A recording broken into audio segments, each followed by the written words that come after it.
Damien Cooley, welcome. It's great to have you on. It's perfect timing, I think, with what's going on in the property market. Maybe to start, can you just talk us a little bit about your background? Yep, thanks, Ben. Thanks, Sean. Thanks for having me today. My background is that, I started real estate in 2000 and started my auction company in 2003. And we've done, I would say now, probably over 80,000 auctions. Okay. I had 75,000, but it's like, that's a lot of auctions. Yeah, so we right now we're probably doing anywhere between 4,000 and 6,000 auctions a year. Wow. As the company has grown. And personally, I've done well over 30,000 auctions myself. So fair to say I've seen most You're situations doing the heavy lifting. play out. You need to have a chat to your auctioneers there. Yeah, that's it. I'm doing the heavy lifting. You're right, in the property market. So it's been a great time over the last couple of decades. Really looking forward to the next couple of decades. And in terms of how many auctions we do every single week, right now we're kind of roughly doing about 100 auctions a week, breaking it down into the numbers. So yeah, my weeks are really made up between doing on-site auctions and in-room auctions. And an in-room auction is where you might go to a venue. For us, we have a venue in Double Bay where a lot of our eastern suburbs properties are auctioned. Okay. And we do auctions there every Tuesday night. I had auctions last night. And we also do auctions on site, so on location at the houses. And that's really comes down to agent preference and whether they like to do it in rooms or on site. I also auction in Newcastle. I also auction in Wollongong.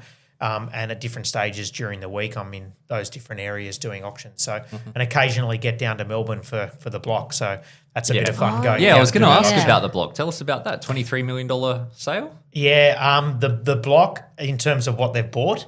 Yeah. I'm not sure if they've just bought a property.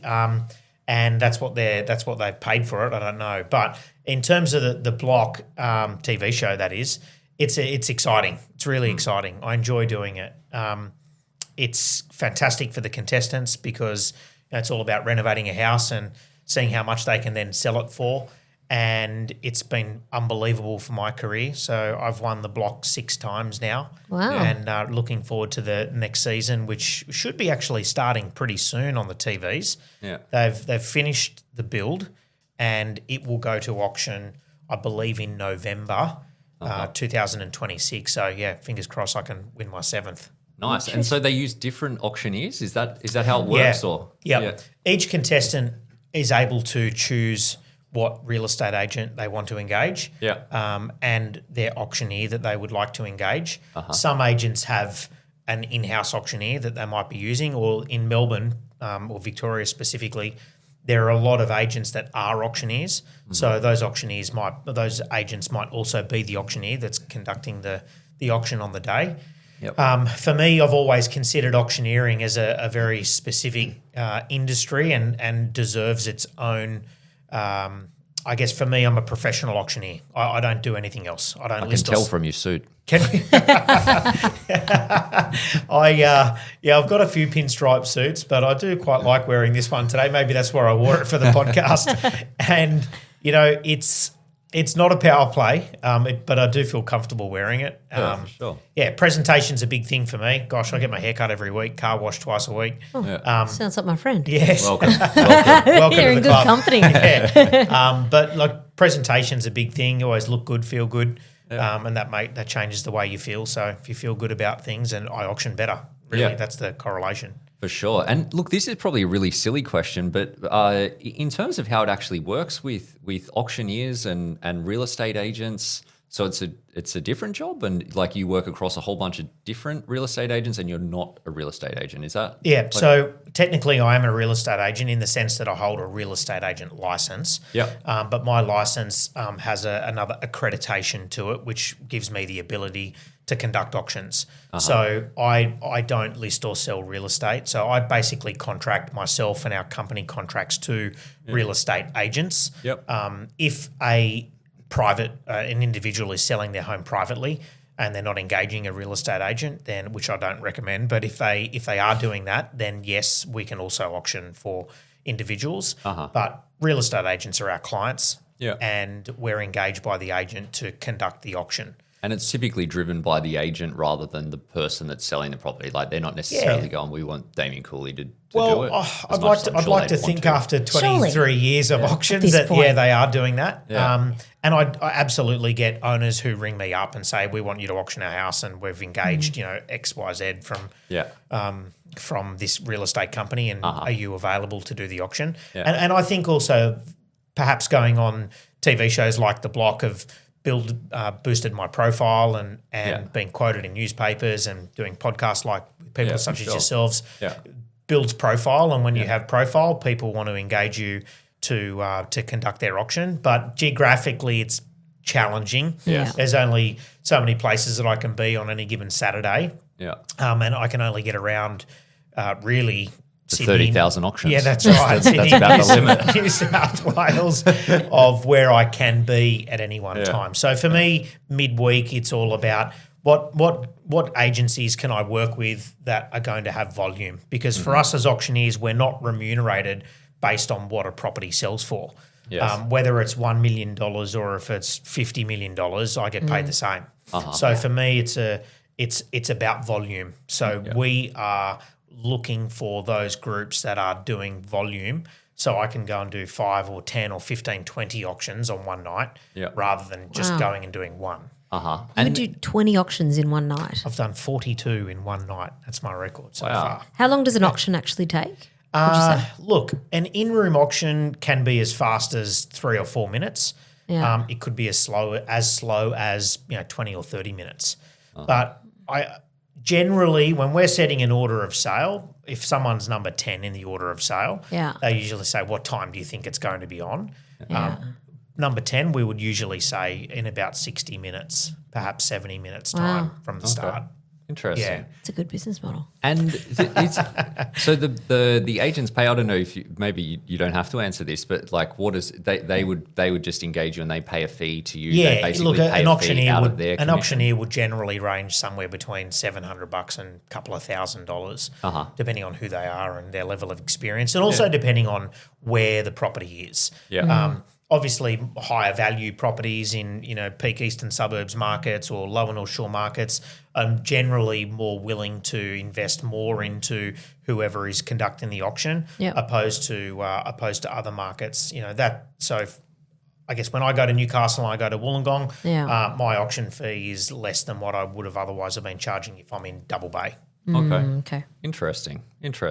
And so I suppose definitely the question on my mind, and I'm sure for a lot of our listeners as well, is like, what the fuck is going on in the property market right now? I don't know if you know the answer. Can you let me know?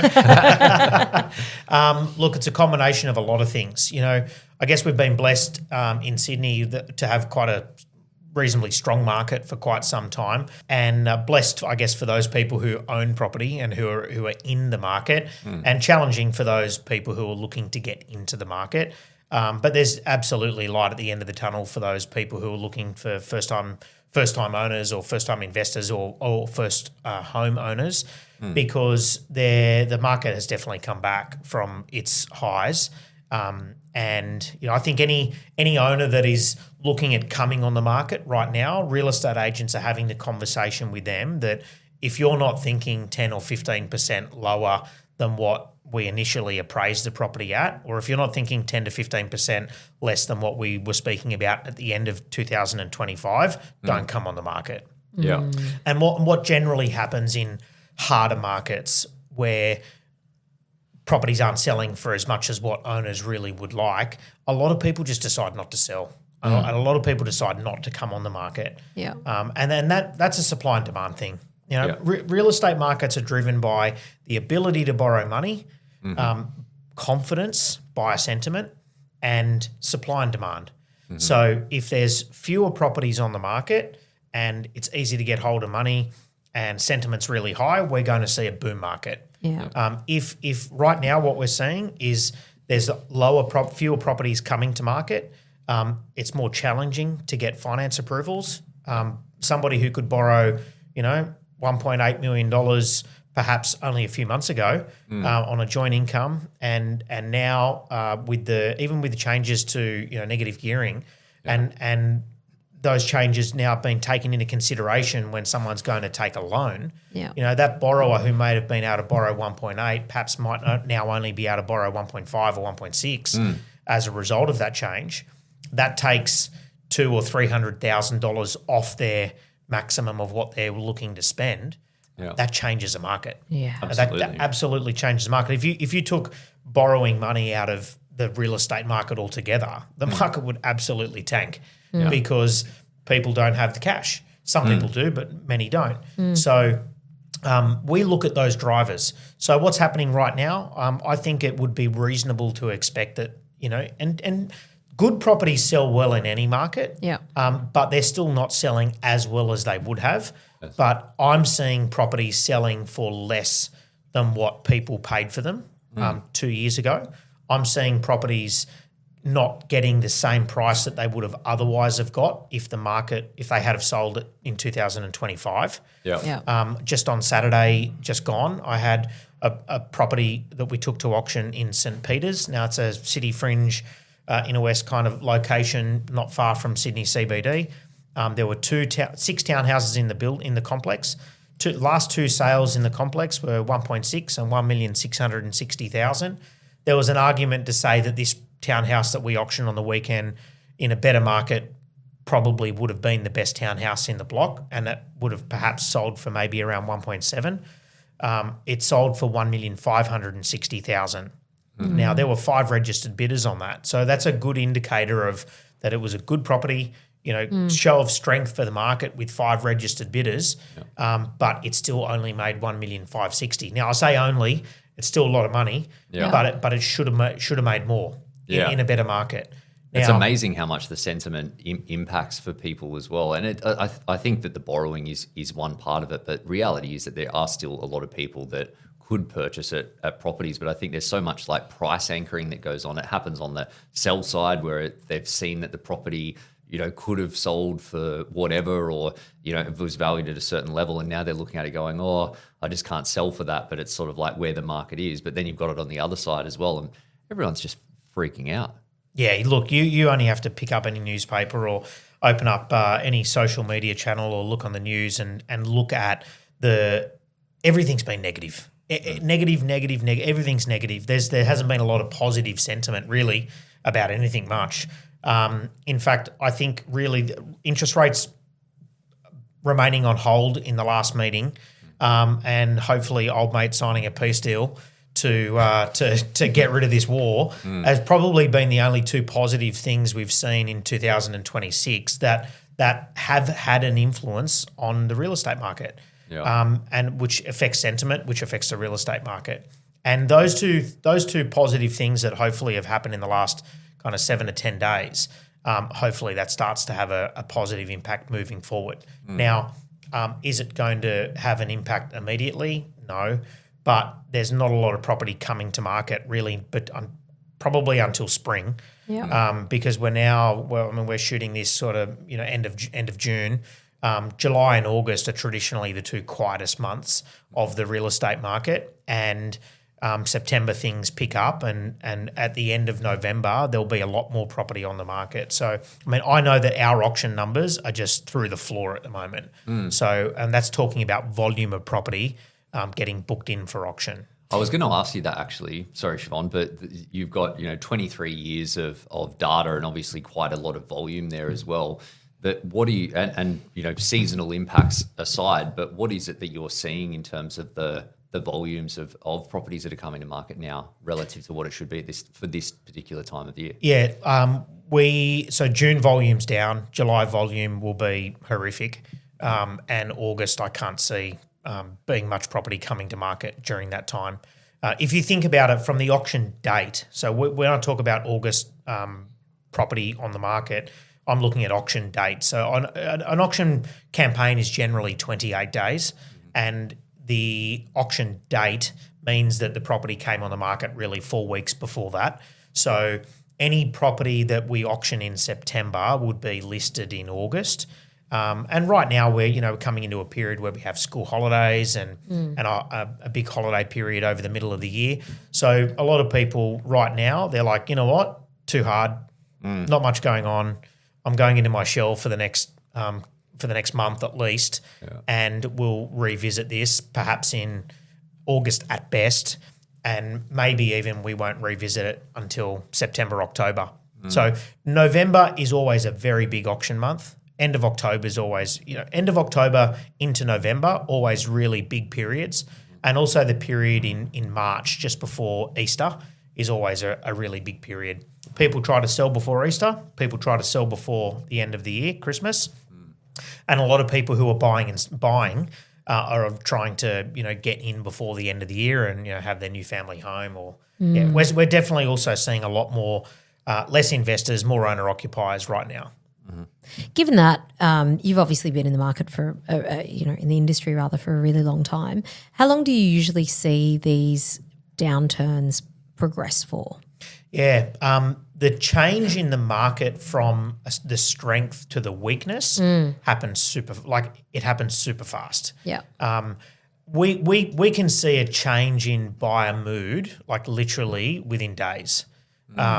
The change in the market progressed, like it happened definitely in 2026. Early 2026, I think we're already starting to see a few little coughs and splutters. But absolutely, since the budget came out, from the budget speech, there was significant change.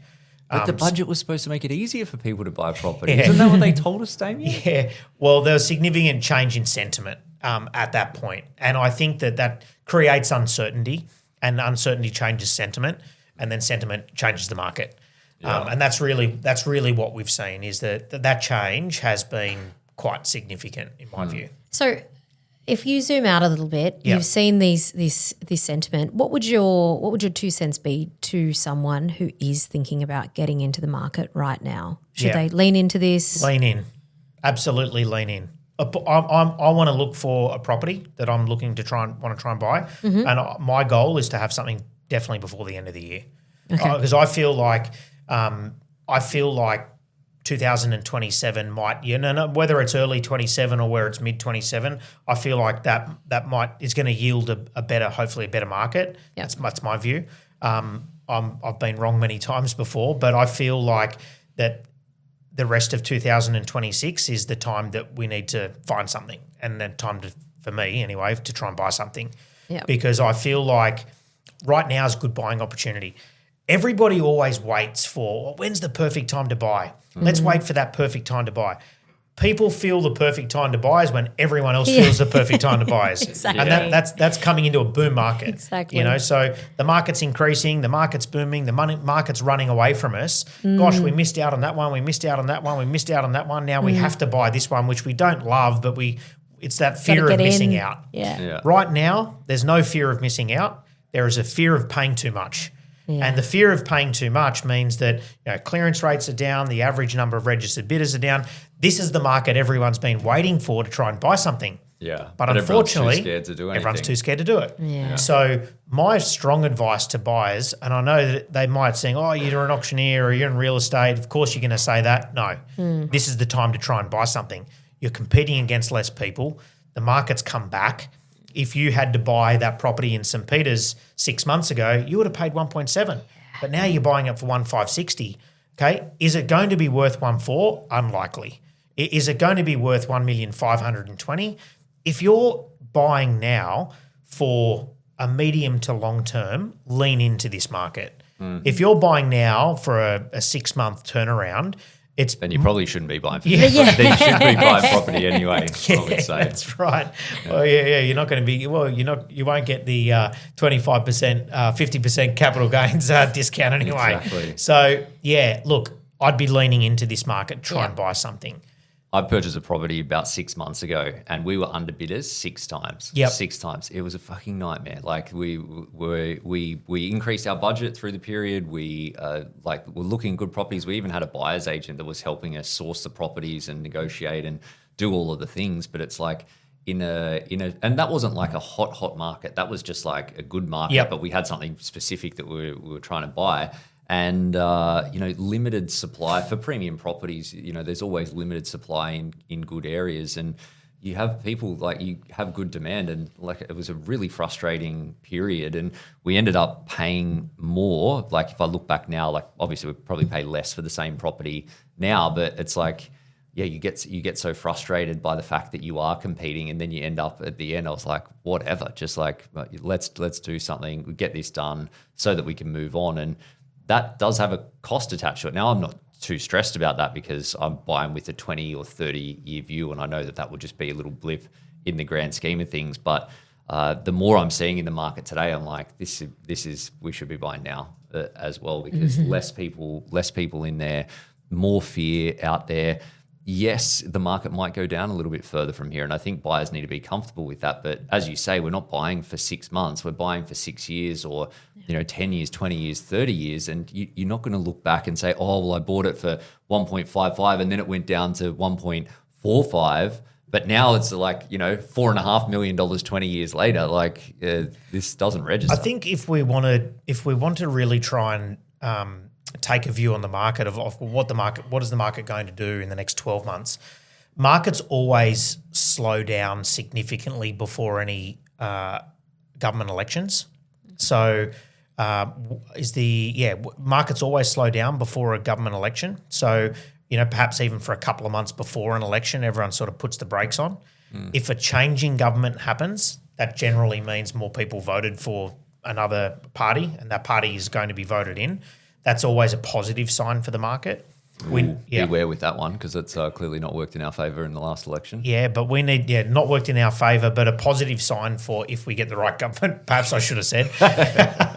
Like there's been a lot of commentary around, if a new government is formed and they're going to get rid of all these changes, then that'll be a positive sign for the property market, no question. And that's probably one of the reasons why I want to make sure I get something now. And if I'm wrong by a little bit, I don't care, because when it turns out being right, I'm going to be really happy that I bought something. And the ability to borrow money. So what's interest rates doing? The last meeting was on hold. What's our short to medium term view on what interest rates are doing? Are they going to be on hold again, or is there any possibility of them being cut at any point? Yeah. They're all positive things for price rises. Yeah, and I think that's been one of the biggest blows for that confidence piece over the last little bit, particularly that last interest rate rise that we saw. I think that all Aussies, ourselves included, were hopeful last year that we would get some interest rate relief. That didn't happen. Then we see rate rises, and I think people are just going, shit, when is this actually going to end? But thankfully now, at least what we're seeing, and obviously you take these forecasts with a grain of salt, but that it seems more likely that the next moves will be down rather than up, and that increases borrowing power. It probably gives people a little bit more confidence to get in the market, plus it gives us all a few more bucks in our back pocket as well. It's all cost of living stuff. And don't underestimate, how much petrol prices being so high, what that's actually done to people's heads. Not just about how much you have to pay for petrol, but it's about every single time you listen to any media coverage, it was about cost of living, how much you pay at the grocery store, how much we're paying for our petrol, negative. All that negativity changes people's attitude, and that changes the property market also. And hopefully there's some, again, light at the end of the tunnel for that improving. Absolutely. When it comes to what I'm curious about is, if you're thinking of selling, why would you choose an auction over just private treaty? Good question. So auctions are always, I guess, people look at the success of an auction based on what the auction clearance rate is. We look at a clearance rate in these terms. If we have a clearance rate below 50%, it's generally a buyer's market. If we have a clearance rate between 50 and 60%, we say that's a normal auction market. 60 to 70% is a good market, 70 to 80% is a strong market, and anything 80 plus, I've always said, is a boom market. When we have a clearance rate, in the lower end of that range, we have fewer people registering to bid. When we have a clearance rate in the upper end of that range, like 80% plus, we would be averaging more than 6 registered bidders at every auction. Right now, clearance rate, 45 to 50%, we're averaging 2 registered bidders at every auction. Now, obviously, that means some have 3 or 4 or 5, for example, that one on Saturday, but others might have none. Yeah. Okay, why go to auction instead of private treaty? Because right now, a lot of people are saying, why would you go to auction? Clearance rates, 50%, for me, I say, well, what's the alternative? The alternative is putting a price on it. Now, if you want to look at the clearance rate, let's compare apples with apples. The clearance rate for how many private treaty sales sell within 28 days, you would be looking at somewhere between a clearance rate of about 25 to 30%. We did this example with a national brand, real estate brand in Australia, and we did this study just only a couple of weeks ago. Their auction clearance rate was 46%. Their private treaty clearance rate was 33%. So I want to say, okay, well, what do we know about how long a property sits on the market? The longer a property sits on the market, the more chance it has it selling at a discounted price, because people say, why is it still for sale? Why hasn't it sold? What's wrong with it? Is the owner's expectations too high? Like, why are they selling? Anyone who's selling right now is coming on the market for a reason. They want to sell. Because if you didn't need to sell, you're not putting your property on the market right now. I would be waiting. For sure. And I want to see how things play out over the next 6 months, 12 months. But births, deaths, marriages, divorces are all the reasons why, and more I'm sure, but reasons why people want to trade real estate. And we say, well, there's motivation now for an owner to sell. That's why they're coming on the market. We use the auction process to create urgency around the date, urgency around the sale. So what does that actually do? It puts urgency on a buyer to make a decision by this date. It puts urgency on an owner to make their decision by this date. It also puts urgency on the agent to make something happen by this date. And the auction date is all about bringing the whole campaign together. So if you forget the word auction for a minute and we just put a closing date on it, that closing date is all about, hey, buyers, you need to make your mind up whether you want to buy this or not at this time. And then Mr. and Mrs. Owner or Mr. Owner, you need to make your mind up whether you want to sell and what you're going to sell for by this time. And we're going to get this guy called Damien Cooley to come along on the day, and he's going to facilitate what you're prepared to pay and what you're prepared to sell for. And we know that the urgency around that date brings that deal together. Whereas I feel like if a property's for sale at a price, there's a lot less urgency on making decisions to buy or sell that property, because people will go, you know what, I'm not available this weekend. We'll just go and check it out next week, or we'll go and check it out next Saturday. Well, in an auction campaign, when it's going to auction on Saturday, there ain't no next Saturday. So you've got to go and have a look at that. So there's more urgency for everybody around an auction campaign than any other method of sale. Now, buyers should lean into auction. So I often get asked the question about, hesitancy around bidding at auction, or, what if no one else bids, or what if I'm the only buyer, or what if there's 7 or 8 other people who want to buy it? What do I do? Buyers should lean into that because it's a really transparent way of purchasing. You can see who you're competing against. Whereas in a private treaty sale, you can't see the other offers. You don't know if. Are you suggesting that maybe the real estate agents sometimes aren't transparent? Of course, not the ones that you work with. They would never do that. I would be. I just question if I'm a buyer and I'm getting a phone call from an agent, and this all comes back to trust, right? I question, like, is there really someone else? Yeah. Am I really competing against another buyer? Yeah. Or have you just told me that that's a price and I need to make an offer? Now, the dance here is if you don't believe the real estate agent and you don't make an offer and it sells to someone else, you're really upset with yourself because maybe you wanted to really buy the property. But if you make an offer and there wasn't another offer, which of course they can't do, but if there wasn't another offer, then you're saying to yourself, well, was there really another offer? You'll never know. It's so hard. I love auctions because they're transparent. You can see who you're competing against. The owners are really in a position and forced to make their decision by that date. And I tell you the other thing right now, there is a little thing called valuation risk. And valuation risk is if you have a house for sale and you're a buyer and you make an offer on that property and the owner accepts that offer, it's then subject to a formal valuation. So the buyer's finance approval, they have to have a valuer go and value the property. Sometimes what we're seeing right now is the valuer is not valuing it at the price that the buyer has offer and acceptance at. And the buyer's finance falls over because they can't get finance to buy the property at that price. Now, they're willing to pay that price and the owner's willing to sell for that price, but the valuer, the banks have to agree. The banks have to agree. Yeah. In an auction, that doesn't happen because an auction is the most fairest and open, transparent way to buy and sell real estate. It's a measure of fair market value. So when you buy a property at auction, that's the valuation. Like I would be very hard pressed to see any valuer that would value a property for less than what someone has paid for it at auction. So that's the valuation. So this is what I talk about valuation risk. As a buyer, I want to go to auction and buy at auction because I know that there's no valuation risk. But in private treaty, I think there's valuation risk. And for an owner that's selling, they see that valuation risk also. So for me, auction's the much preferred method of sale. The other thing about auction, coming back to answering a question, is that you've got 3 chances of selling a property. You can sell it before the auction, you can sell it at the auction, and you can sell it after the auction. In private treaty, you've got 1 chance at selling it during the campaign sometime. So if you get a really good offer during the auction campaign, you can choose to take that offer and you don't have to go to auction day. If you get great people competing for it and you want to and you want to sell it on the day of the auction, sell it on the day of the auction.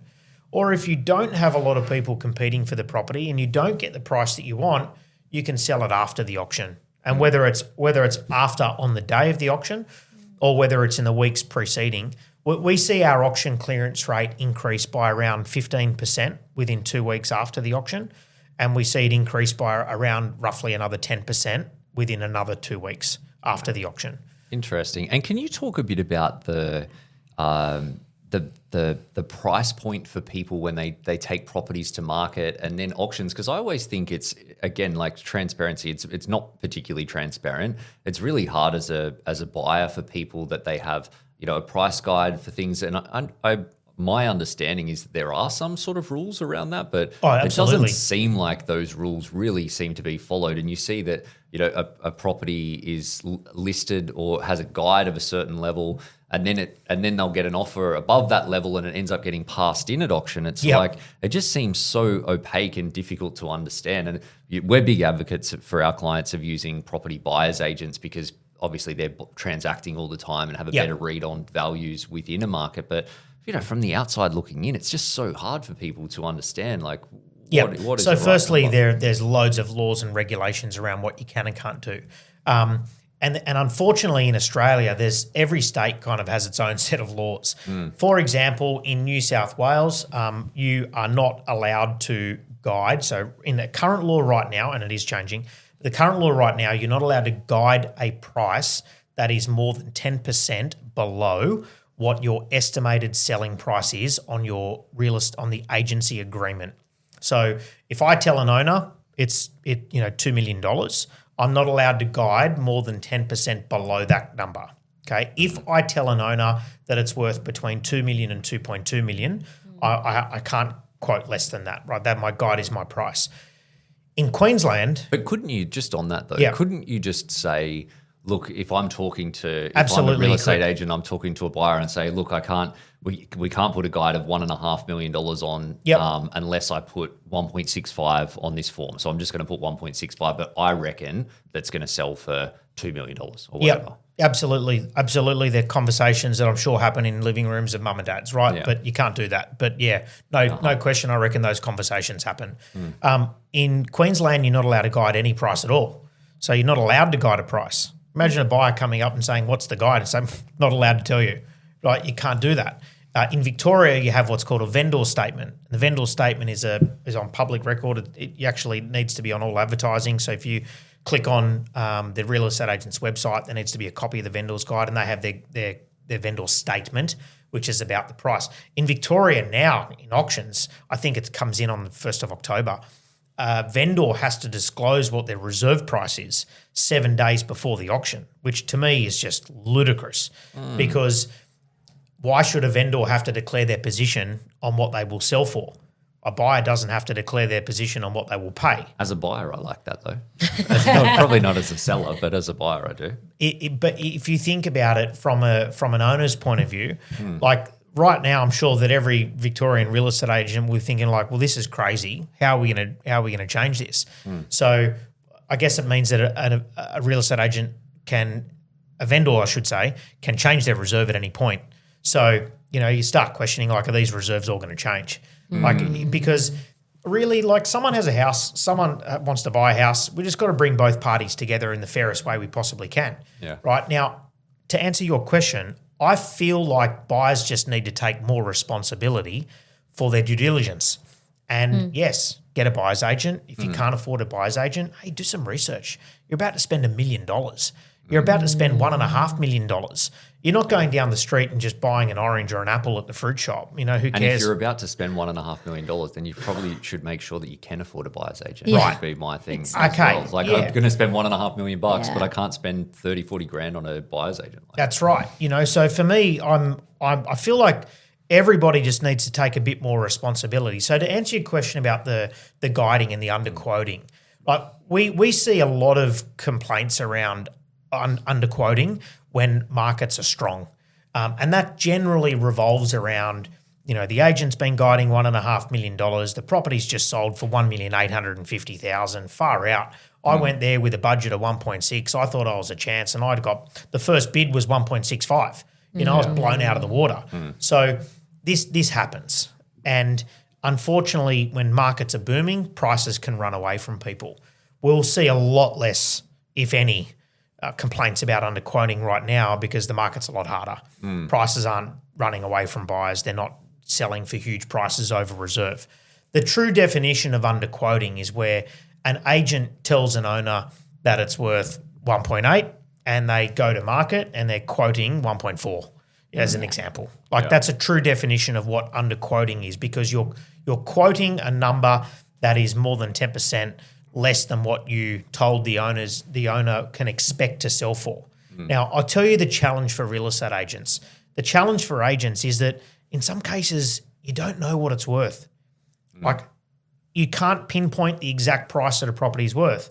A property is worth what someone's prepared to pay for it. If 5 people want to buy that property, it may not necessarily be worth what they've paid for it at that time, in the sense that they were happy to, like you just said, you missed out on 6 properties, you just wanted to buy a property at any cost. You probably paid a little bit more than what you may have otherwise would have paid. and now I wish I paid more for the ones that of the ones that I missed out on. I was like, damn it, like that. I should have just gone an extra $50,000 and I would have got that place and I would have liked it. You don't know what you don't know. Yeah. You know, and this is the hard thing. And from an agent's point of view, it can be really difficult to value properties. I mean, any valuer that is valuing a property right now, they're scared as hell because they don't know what the value to put on it. And all the valuations that are coming in right now are significantly, in my view, a lot lower than probably what they really should be worth. But valuers are valuing them at a lower amount. So for me, I find it really, it's challenging for agents. There is so much work that an agent has to do to be able to not only price it, but, you know, recording of conversations that they have with buyers and making sure that everything is documented and any change in any guide it needs to be disclosed to, you know, talked about with the owner, signed off by the owner. And I'll also say this, the other thing that I do sympathise with agents about is that if an owner, let's just take the $1.8 million example. If an owner wants 1.8 and an agent quotes 1.8, chances are you're going to have no one there. If an owner wants 1.8 and the agent quotes 1,650,000, you'll have more people there. Yeah. And I know that sucks and it sounds awful, but the buyers at 1.65 might end up getting to 1.8 or will get to 1.8. And I can't tell you how many scenarios over those 30,000 auctions that I've had where an agent, a good, like you would say, an honest agent, has been quoting what the owner wants and have no one turn up. And they lose the listing, it doesn't sell because they've been telling everybody exactly what the owner wants this, the owner wants this. No one wants to pay that money. Yeah. Another agent comes in after that, quotes 10, 20% less than what that agent was quoting, and it ends up selling for more than what the first agent was quoting. Yeah. So what that tells me, the people are messed up. That's what it says. Our psychology is wired for failure. right?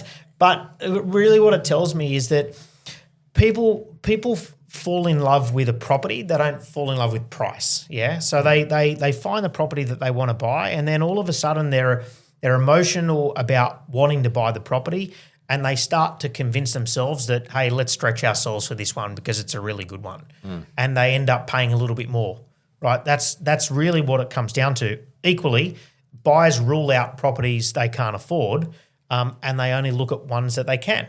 So when a buyer might see an attractive price on a guide, they go and have a look at it, they love it, they fall in love with it, and then they might talk to other people about how they can make it work. Well, what if it goes for 10% more? What if it goes for 20% more? How am I going to make this work? So they might talk to their parents, they might go back to the bank and increase their finance approval or find some money from somewhere. And if it goes to that point where they have to pay a little bit more, that they're in a position to do so. Well, then they get into the auction day and then they're getting the FOMO with the other people, and it's the other side of the psychology kicks in, and it's like, don't want to miss out. So it's like, I think half of it is getting emotionally attached to the property. The other half is just being there and it, being difficult and emotional and psychology driven. The buzz, the urgency. Meet Damien Cooley. Here he is. Yeah, exactly. He's arrived. I was keen to just ask about, you've obviously seen a lot of auctions. Like, what are the strategies that work? Like, is there one? And appreciate that, different buyers have different motivations, and so there's probably not a universal approach that works best. But what are the tactics for someone going in at auctions? Yeah, what do you think? And a lot of people think, how can I outsmart everybody else? Really, the reality is that whoever has the biggest budget really should be the buyer. That said, I'm a firm believer of get involved in the bidding. I feel like a lot of people right now are waiting for somebody else to make the first bid. They want that social proof that there is other buyers there, and if there's no other buyers there, why not? Why am I the only person that's interested in this property? That's almost like that they just go far out, we're off, or they go into their hole or they don't bid at all. So there's a bit of social proof. So I'm always a big believer in get involved. Show your competition that you're there. And do the best you can with the budget that you have. Is there a way to outsmart everyone else? I feel like you can mix things up. You don't have to bid really strong or confidently every single time. You can mix things up. I like to cast a little bit of doubt in the auctioneer's mind as well as to whether you have more or whether you don't. So if I was bidding on a property for somebody else, I would start the bidding and I would perhaps bid a couple of better sized increments earlier, and then I would perhaps bid lower increments. As an auctioneer, I'm always looking for big increments. I'm always looking for, when I think somebody's out, I'm looking for a really big jump on the next bid. So, for example, if I'm at $1.5 million and I can see that, both of these buyers are one of them's kind of at the end of their budget, they are going to go 510. That other buyer perhaps only has to go 520 to secure it. But I want to try and convince that underbidder to then go to 1,550,000, for example. So I might be 1.5, 1,510,000. Can we say 1,550,000? They might say no, 20, and I'll say, well, can we make it 50? They'll say no, 520. I'll say, look, if you go to 20, they're going to come back in. Go to 550, you're a much better chance than owning. I'll come up with my auctioneer spiel as to why they should go to 1,550. I didn't realise you could. Absolutely.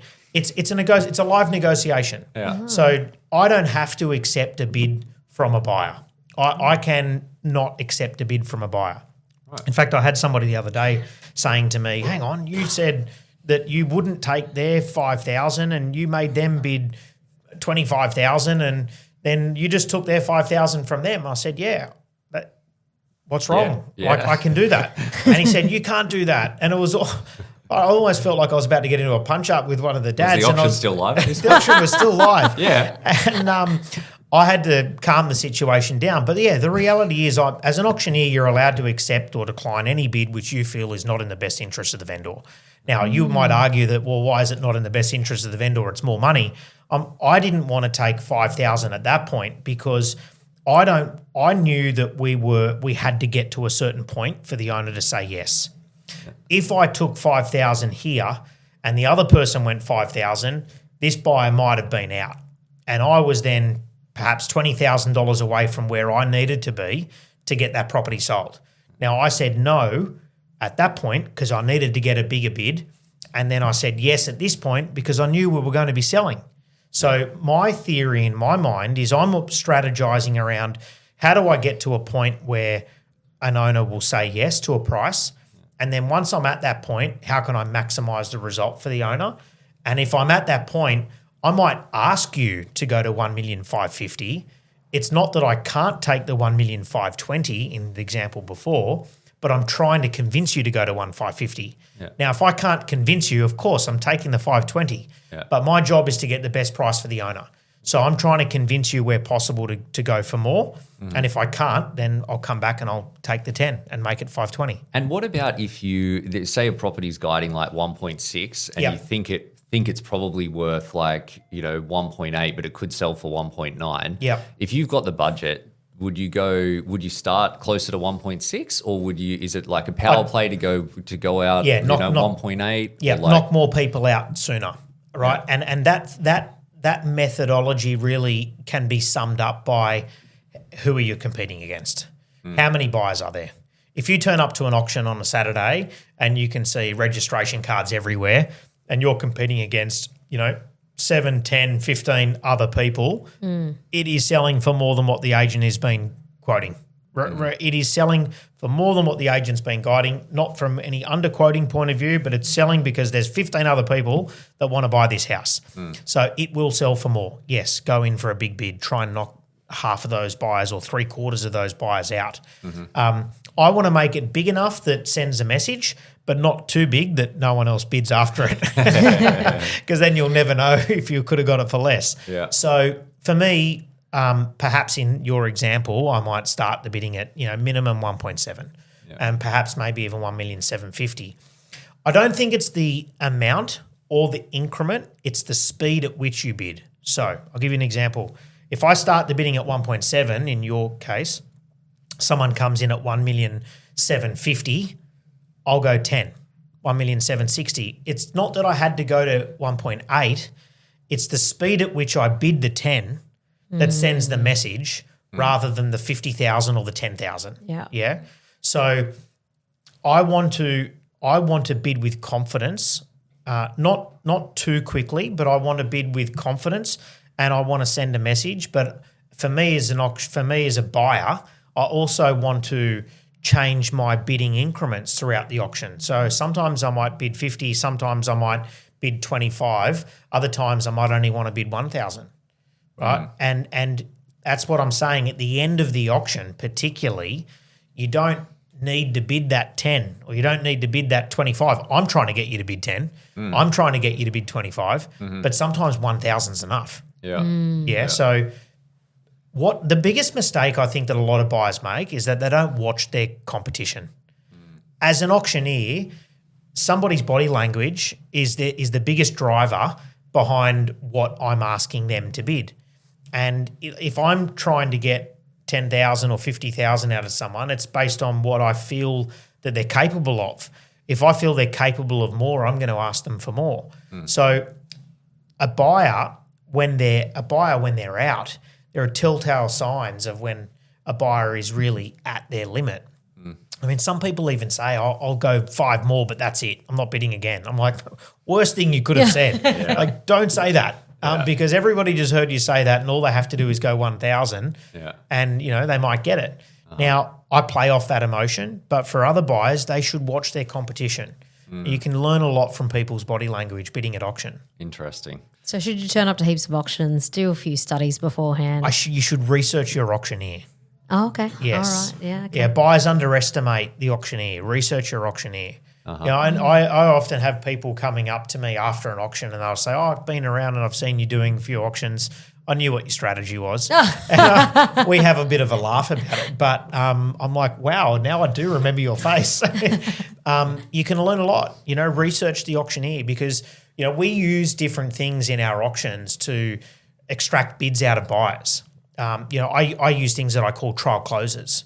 I call the property first, second, third. Now, I use first, second, third as a strategy to extract a bid out of somebody. I always use a gavel, my auctioneer's hammer, and I always have somebody holding that hammer for me. And during the auction, I'll make a play for the hammer. I'll call the property first. I'll grab the hammer. I'll call it first, second, third. And people always think, he's going to sell it. Because when the auctioneer has the hammer in the hand and he goes first, second, third, or she goes first, second, third, it's about to sell. But I might still be 200,000 below my reserve. I'm just trying to get you to bid. So I use different things during an auction to extract bids. And those trial closes give me the ability to try and get everybody involved. Because the other important thing that I want to say to an owner is, hey, look, we've got 3 registered bidders. All 3 bidders have competed here. This is market value. This is what they're prepared to pay today. Is it going to be worth more tomorrow? Maybe. Is it going to be worth less tomorrow? Possibly. We don't know what we don't know. We can only look at the market right now, and we've had 3 or 5 people come and register. This is what they're prepared to pay. We've negotiated with the highest bidder from 800,000 to 810 to 825. Now's the time we should be announcing that we're selling, with the view to possibly selling it for more under the hammer, or maybe not, and maybe it's selling for 825. Yeah, and what's for someone that's coming up against you? Because obviously you're doing a lot in the market. What's the right strategy for their bidding strategy? Give us the playbook. Give us the playbook. Look, I always really look favourably upon those people that bid. As an auctioneer, I get frustrated, and it's very easy to get frustrated in the market right now. And some auctioneers, play that a little bit wrong with anger rather than just being frustrated. So you've got to make sure that you're nice to everyone and smile at everyone and try and get the best price out of these buyers. If somebody's coming to my auction, I always look favourably upon those people that actually bid. Right? We're all human. We all have emotions. And for me, I'm appreciative of somebody getting involved in the bidding. So, for example, if somebody starts the bidding with me and then they want to cut me down in my bidding increments later, I'm probably more willing to take a lower increment from somebody who I feel started the bidding and gave me that first start, rather than somebody who waited and waited and waited and came in right at the end of the auction. And I often say to those buyers who wait and come in right at the auction, I'll say, well, look, took you 15 minutes before you gave me that bid. So even though we're selling, I reckon I got about 12 and a half minutes to try and extract another bid. So just sit tight, And the look on their face sometimes of one of being really pissed off. But I only say that in jest, and it's just a bit of a laugh. So there you go. I've got the tip though, which be is nice to to the auctioneer. Be the first bidder, and then you get a few brownie points, and then you've got a bit more flex later. I tell you a good brownie point tip. Go up to the auctioneer and shake their hand and introduce yourself. Okay. Yeah, because I prefer not to know anyone. I prefer not to know anyone. I prefer to have no involvement during the campaign. I like meeting the owner and knowing what their price is and what they will or won't sell for, but I don't like to have any emotion at all. I can look at it really logically. There's no preconceived idea on what somebody might be willing to pay or this person versus that person. I don't want to know you. I want nothing to do with you, because I'm there to get the best price. And all I know is I've got a reserve. I've got 3 registered bidders, and this is my starting bid. Let's go. But when someone comes up to me and shakes my hand and says, "Hi, Damien, how you going? We've watched your auctions," and they're a bit all of a sudden love this property. Yeah. You've got such a nice pinstripe suit on today. Such nice people. Get a selfie. All of this sort of stuff. So, if I see someone running up to me ready to shake my hand, I'm doing the bolt. That's it. Well, this is all the Mo Money listeners, guys. You got the tips. Inside track. First. Mate, thank you so much for sharing all of your insights. Super, super helpful and so much there. Last question for anyone that's keen to learn more about what you do, or perhaps get you involved in selling property. What's the best way for them to go about it? My biggest advice to anyone who wants to be an auctioneer is just go and watch a lot of auctions. It's the best way to learn. Anybody who's looking to buy property, just go and inspect heaps of properties. Just go and look at as many properties as you can in different areas. Also, meet as many agents as you can. I often have people asking if they can jump in the car with me on Saturday and come around and see properties and watch it. That's harder, but I think inspect as many as you can. Knowledge is power. The more properties you see, the more you understand values. In fact, I would argue that there are some buyers who are looking at buying property in the market right now that probably know more than the real estate agent who's selling in the local market. Because we always encourage agents to go and watch their competitors, watch as many auctions as you can, inspect as many homes as you can. Start doing some research if you're a buyer on, when you go and have a look at the property, what the agent guided it at and what the final sale price was. And that will start giving you a bit of an indication on different agents and how they work, because every agent kind of runs their business differently. So, the first thing that I'd be doing if I want to try and find something to buy, and if I wasn't in the industry like I am, I want to go and look at properties, find out what the agent's quoting, find out what the property ended up selling for, and track that data. For people that are keen to learn more about your services, what's the best way for them to do that? Yeah, jump on our website, Cooley. I was going to say cooleyauctions.com.au. Jump on our website, which is cooley.com.au. Or you can follow on social media. My Instagram handle is @Damien Cooley, and that's the best place to find us. Awesome, mate. Well, thank you again for coming in. Damien, it's been a pleasure. Thanks, Ben. Thank Thanks, Siobhan. you. Appreciate Cheers, you having guys. me. We'll catch you next time. Cheers. Bye for now.